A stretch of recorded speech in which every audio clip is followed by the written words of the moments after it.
a very timely weather wonder with Caitlyn today because, as we said earlier in the show, there's quite a bit of red flag warnings across the state right now and burn restrictions to follow. But Caitlyn has a great explanation of why we're seeing that today. Yeah, and it has to do with temperatures, dew points, relative humidity, and the winds out there. So we're going to cut right to it. Now, the temperatures don't have the biggest role on it, but they kind of need to be looked at with the dew points to know what we're dealing with. So in general, right now you can see that our temperatures are well into the 50s, anywhere from the low 50s to the upper 50s, not in the 40s and not in the 60s. So we know that they're in the 50s.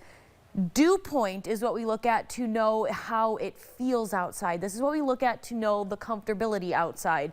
And typically we feel that in the spring, summer, and a little bit in the early fall. The warmer the dew point temperatures are, the more sticky or muggy it's going to feel outside, that really gross feeling that we all absolutely hate in the middle of summer. The lower the dew points are, like they are right now, the drier it is, and that is referring to the amount of water vapor in the air.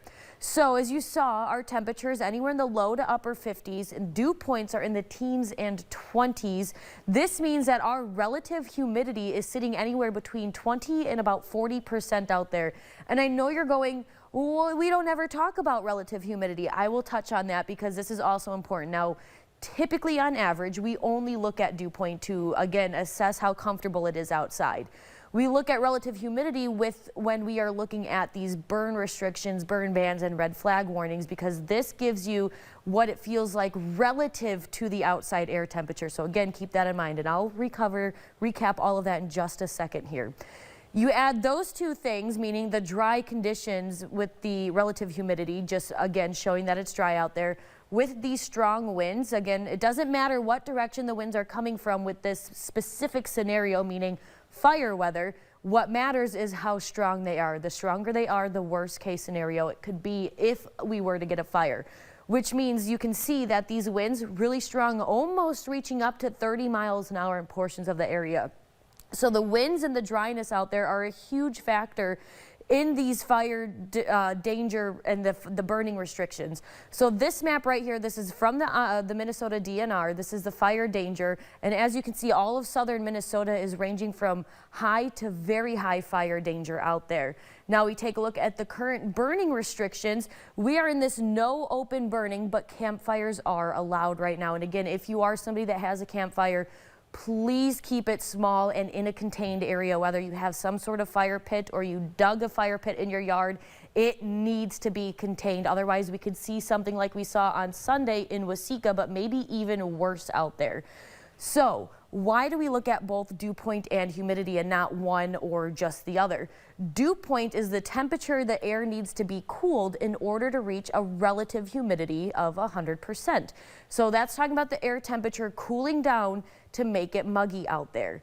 Now again, you don't usually feel the mugginess in the winter, but when that air reaches 100% relative humidity, the air can no longer hold any more water vapor. So you're probably going, well, this is really confusing. How can it hold no more? That's when you get things like fog or precipitation. So if that air temperature was cooled even more, then it can't hold any more of that water vapor. That water vapor would have to come out of the air in some way, shape, or form, and that's usually a liquid form, like I said, fog or some sort of precipitation, rain or snow.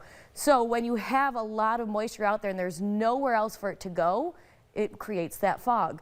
Now, the higher the dew point, the higher amount of moisture there is in the air, and we look at dew point, like I said, to determine how comfortable it will be outside in general.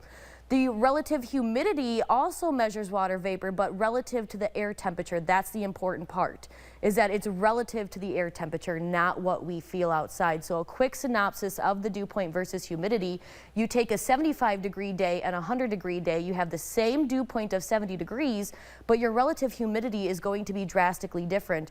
On that 75-degree day, your relative humidity is going to be 85%, where on that 100-degree day with the 70-degree dew point, your relative humidity is only going to be 38%. And that is why we look at dew point versus humidity to determine how comfortable it is outside. I'll have a look at your full forecast coming up shortly.